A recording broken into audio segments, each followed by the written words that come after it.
Okay, a couple more things. Food. Now, there's a lot of wisdom behind how we eat and how it nourishes us and the biochemistry and all of that stuff. But I would like to also offer that a big piece of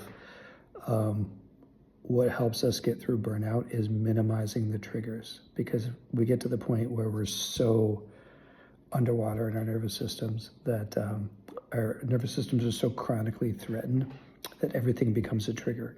So you really just got to like take a machete to all of those triggers. So my suggestion actually is food that is comforting to you. Food that does not challenge doesn't challenge.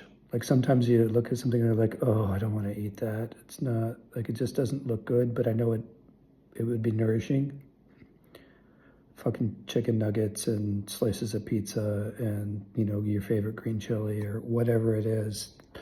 And quite often for neurocomplex people, it's a relatively flavorless food that is crunchy and not challenging. And sometimes they're very saucy for some folks, but a lot of folks know.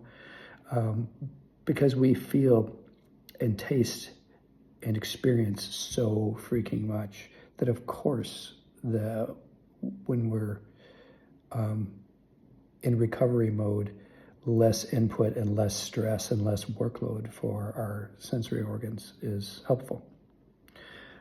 So don't get yourself too worked up about eating well. I'd say eat right, and right being what feels right. And maybe that's and don't freak out if it's like literally the same thing every day. That's super common. I have come into that, and like I mean, my name's Cookie, right? And I eat the same fucking thing all the time now, or this few select things, because that's just easier and more rewarding. Another thing, so kind of related to food, we're talking about how to bring energy into the system, because what you're dealing with is such an incredibly depleted energetic system. How do you bring energy into it? How do you heal? How do you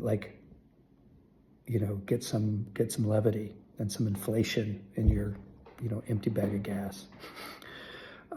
So the food part is part of it. Water and meds if you need them, and that kind of stuff. The space for the break from the sensory input, but also special interests, like whatever your special interests are, whatever your brain is drawn to, whether it's trains or whether it's like rabbit holing into travel destinations online and like putting together potential trips, like where does this train go and what time of year and like what pass does it go over and all that kind of stuff. Whatever it is that kind of tickles your brain and gets the juices flowing a little bit, and you find yourself kind of drawn to. And a lot of that happens online, which is a lucky thing for us. That brings in energy. And I wouldn't call it an indulgent of your special interest. I call it a dosage, like a strategic dosage of your special interest, because that will help you come back to life. And it might not right away, because you might have a great big hole you have to fill first.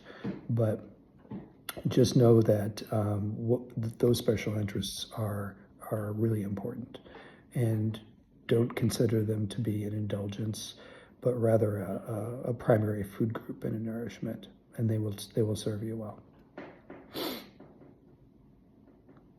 That's enough. All right, love you.